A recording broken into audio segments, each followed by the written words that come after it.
Books have always been a huge part of my life and have helped shape who I am and who I'm becoming. As an artist, there is an infinite amount of inspiration that can be found within books, and I am constantly looking for more to add to my growing collection. This is the part 2 for my series I started a couple of years ago, which I call Books I Use as Inspiration as an Artist. If you haven't watched the first part, I definitely recommend going back and watching it after this video.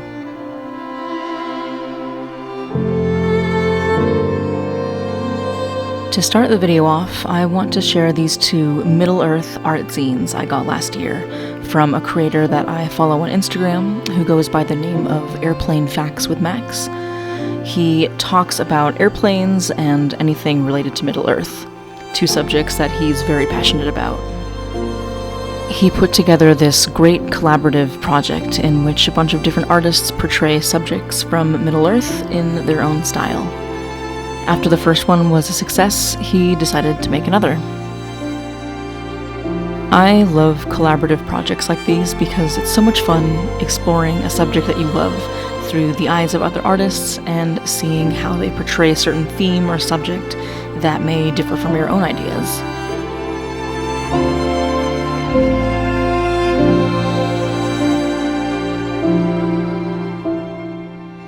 I've included some of my favorite pages from these 2 zines, but I definitely recommend checking them out for yourself. You can find both volumes at rogueprint.com.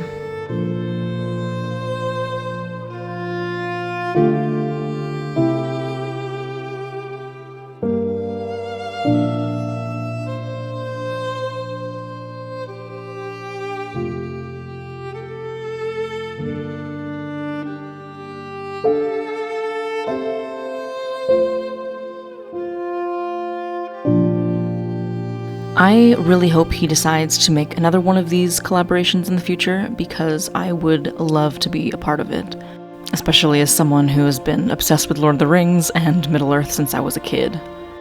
This honestly got me inspired to maybe start a project like this on my own one day and connect with other artists to create a zine together. If you are an artist and you would be interested in something like this in the future, please let me know.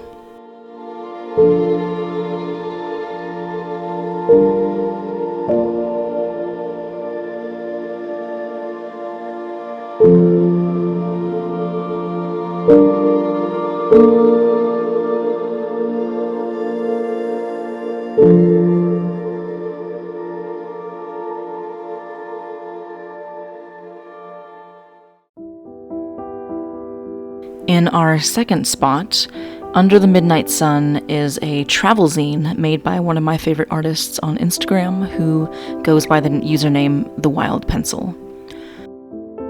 I love her cozy gouache illustration style so much, and I was really excited when she released the zine based off of her hiking trip that she did in Sweden. I have been really into zines this year and have been collecting more and more, especially from some of my favorite artists. I love supporting my fellow artists, and it's something that is so important to do, especially nowadays.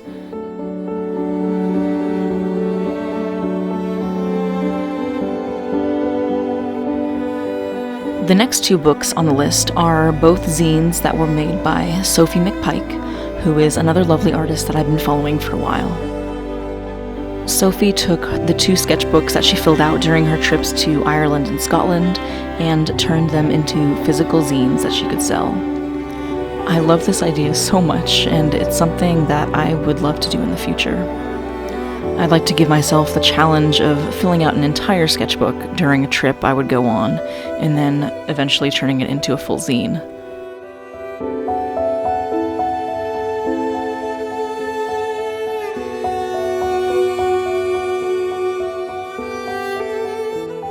One of the things that I really love and admire about Sophie's art is that she allows herself to play and have fun with everything.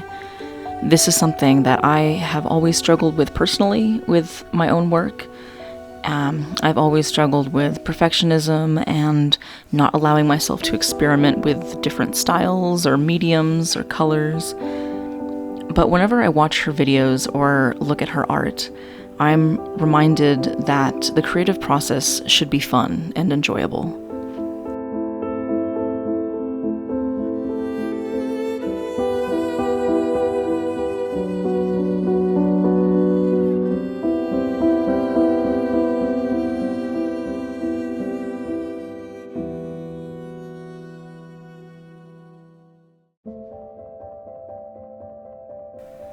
I love how she'll put random swatches of paint in random places, and I love her use of color. She's not afraid to mix all the colors together on a page, which is something that I'm always afraid of doing. She's not looking to create the perfect sketchbook page. It just feels more like a creative playground, and I love that. She's also just a wonderful, sweet human being that radiates so much joy. I highly recommend checking out her YouTube channel and her Instagram page. She even made videos on each of her trips and the process of how she made these sketchbooks.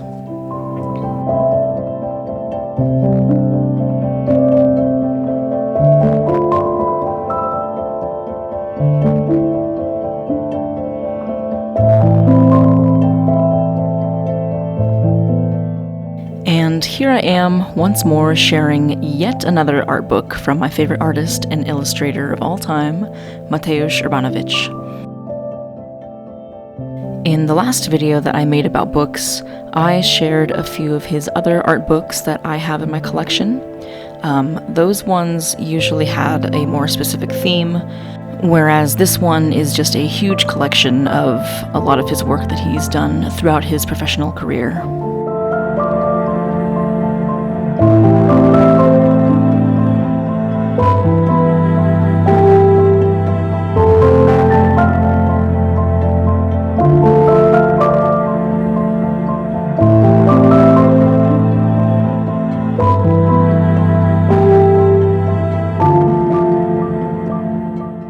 I will never get over just how much I love his work and how much it has inspired me and my own work over the years. I first found out about him and his work over 10 years ago, and he was honestly a huge part of the reason that I decided to pursue art as my career. So, thank you, Mateusz.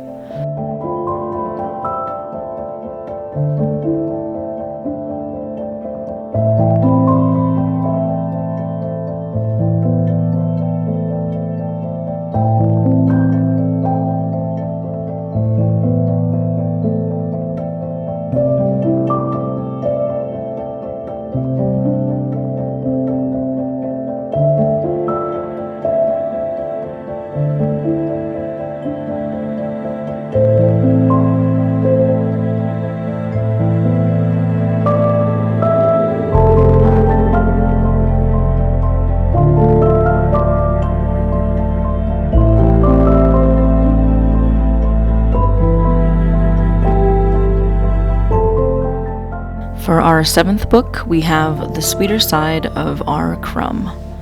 So I actually found this book because of a video made by Danny Gregory on the Sketchbook School channel. He did a full video on this book and the artist Robert Crumb, who I actually didn't really know much about beforehand.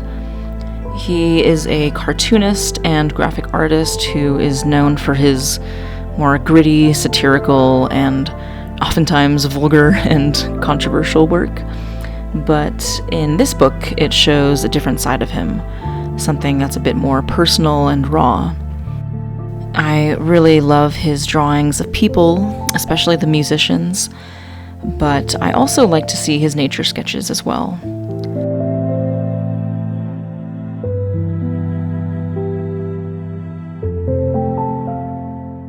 This next book is a really fun one, written and illustrated by the artist Seiji Yoshida, whom I also follow on Instagram. This book is a creative project in which he creates houses for characters that he has made, as well as adding little stories and details behind each one.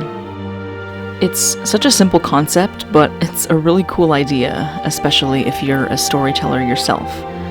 These are just a few of my favorite pages, but it's so much fun to flip through the book and get ideas and inspiration on what kind of houses your own characters might live in, and the choices they would make in terms of location, decor, furnishings, and how it would fit in with their personalities. I also love that there are both very realistic and fantastical elements to the designs.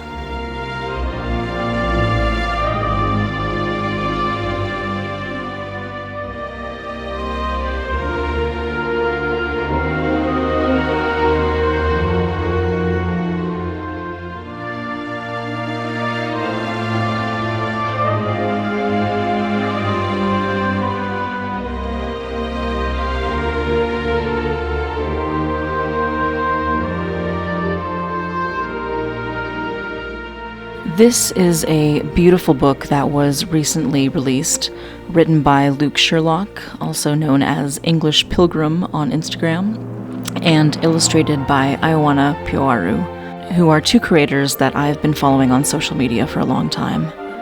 Luke Sherlock is a writer and bookshop owner who has also traveled throughout the UK, making educational posts about the heritage and history of the locations.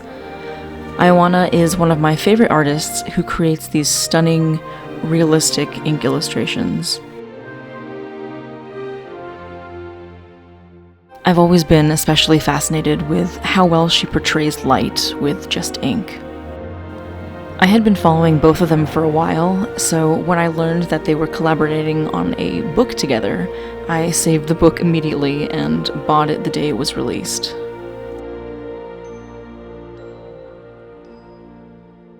Moving on, we have a very special book that I believe should be a staple in every creative's book collection, no matter if you're an artist, a writer, filmmaker, musician, or simply just a creative human. The topics apply to everyone.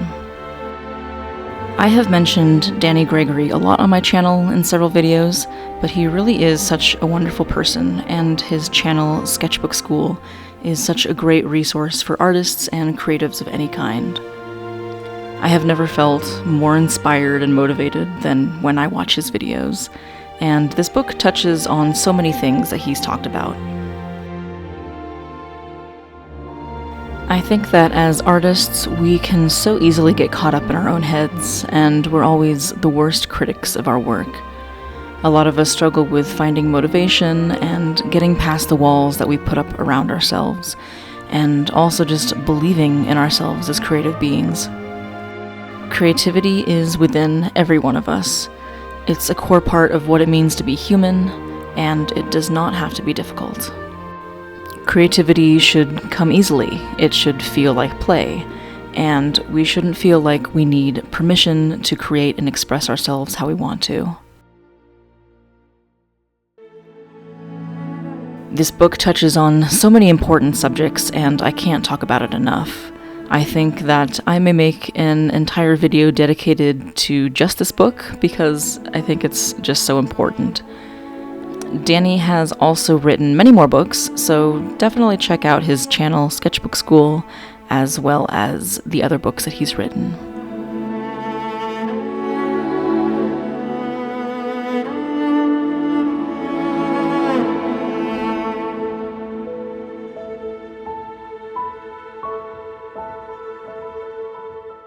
This is another newly released book that I bought from artist and YouTuber Scott Christian Sava.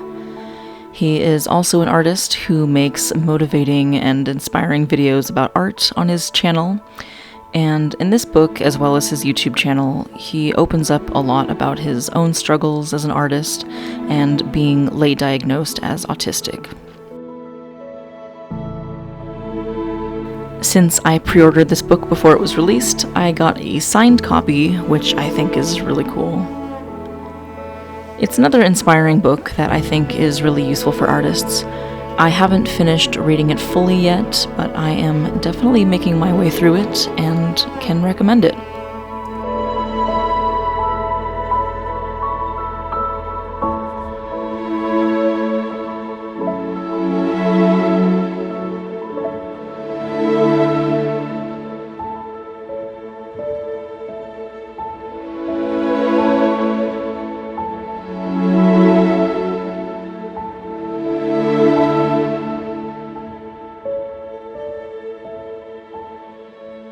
Okay, so this one is a little different, but it's a book that I was so excited to add to my collection.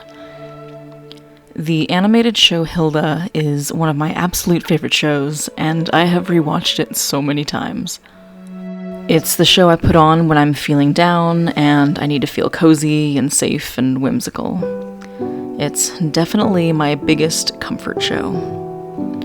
I really wish I could live in their world and ride around on wafts and send mail by elves on pigeons. It's such a lighthearted, magical show, and the art style is so comforting and almost nostalgic. If you haven't seen Hilda yet or read the comics that they're based off of, you definitely have to change that.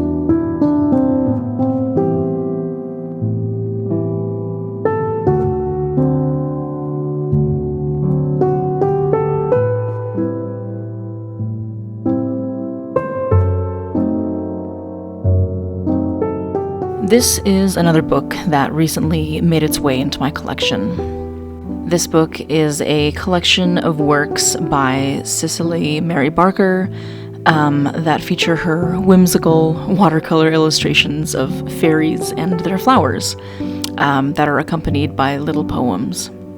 Her works were first published in 1923, so it's kind of crazy that they're over 100 years old now. I think my favorite part of this book are the creative costume designs, each fairy belonging to a certain flower or plant, and how their clothing expresses that. It's a really sweet book that brings back a lot of nostalgia. I'm sure a lot of us have seen these illustrations somewhere before. If you like fairies and whimsy, you'll probably love this book.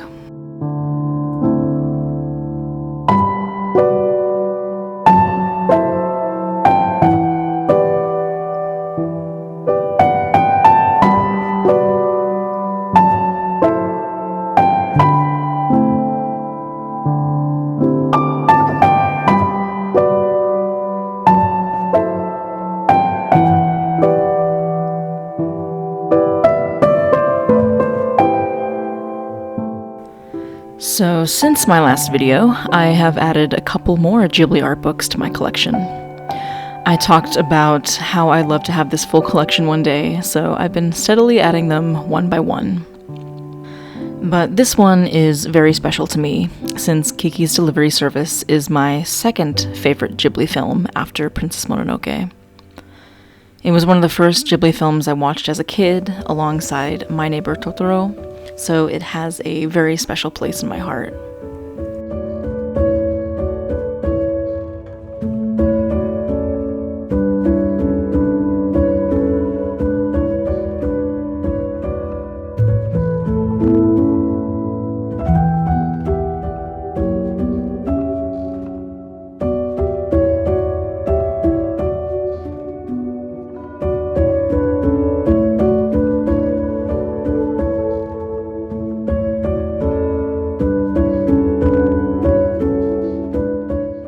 I always wanted to live in her cozy little apartment upstairs from the bakery and go out into the forest to hang out with the artist friend and her crows. Well, actually, I also wanted to live in the artist cottage deep in the forest too, for that matter. Anyway, this is one of my favorite art books in this series. My favorite parts are the sketches and the concept art for the locations and the characters. Ghibli worlds always feel so lived in and real, as if they were a place that you could actually go to, and this one always felt especially real to me.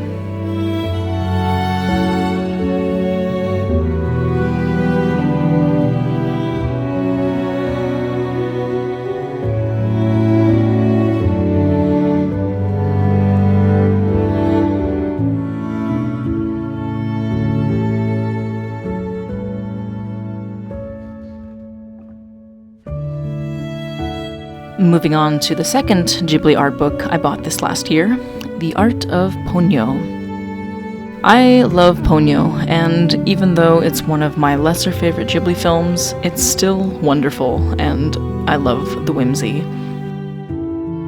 I haven't seen Ponyo for several years, but revisiting this book really made me want to do a Ghibli marathon again and watch them all.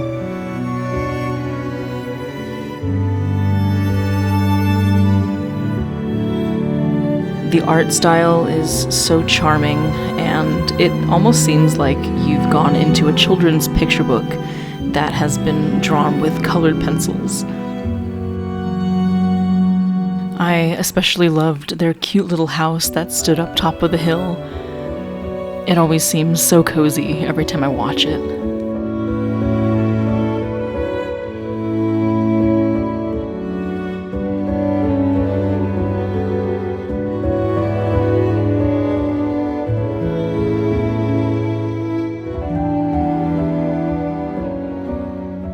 Our next book is something a bit different. I have always been fascinated by Leonardo da Vinci. A few years ago, I stumbled upon this book in the library, so I took it home and pored over it. It instantly became one that I knew that I really wanted to get in the future, and so last year I did just that.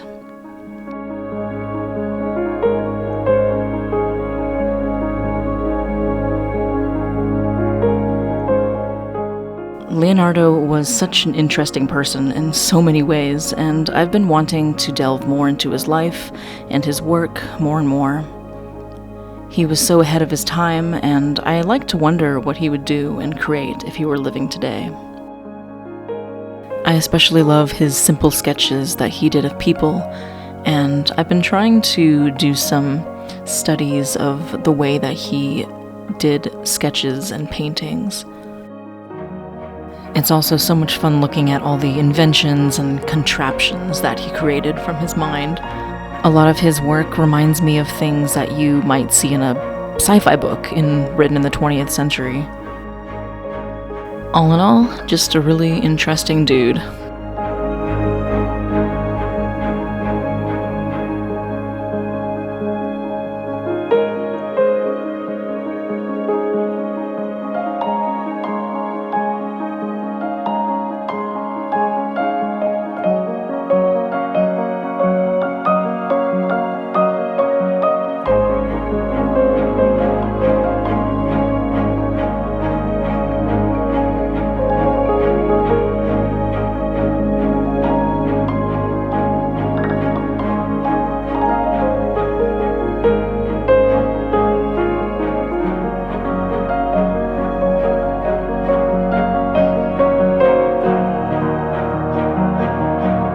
This is a book that I recently picked up here at the Cleveland Library.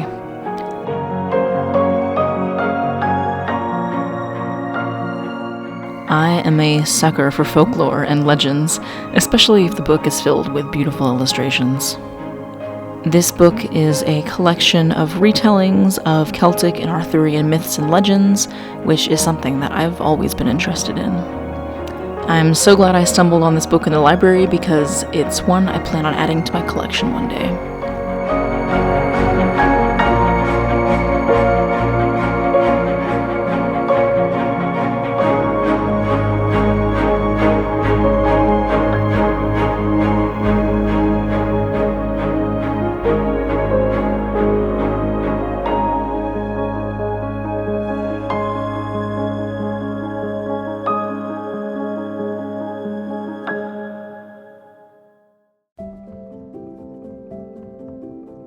And finally, to wrap up this video with our last book, I'm really excited to share this one with you. So I found out about this book through a video that Jess Karp made. If you don't know who she is, she's another wonderful artist who I have been following for years now. In her video, she goes through this book and sketches a bunch of the objects that stood out to her in the book, and it inspired me to get it because as someone who loves to study world cultures and history, this book has so much to offer, and it's also just a really great resource for artists.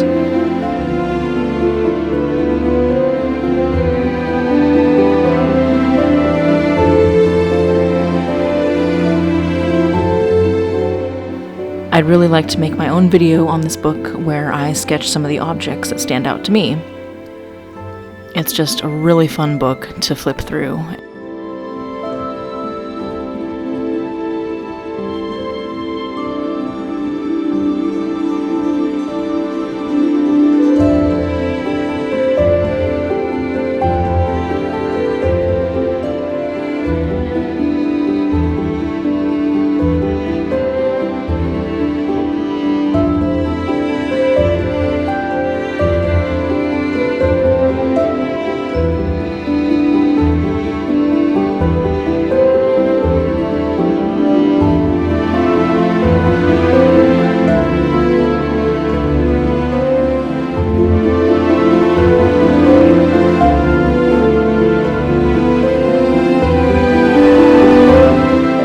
Well, I hope you enjoyed this second part to this book series. I'm curious which books stood out to you. Let me know in the comments. I look forward to making this a regular series because I can never get enough of books, and it's been really enjoyable putting these videos together. I will see you soon in the next video. Bye.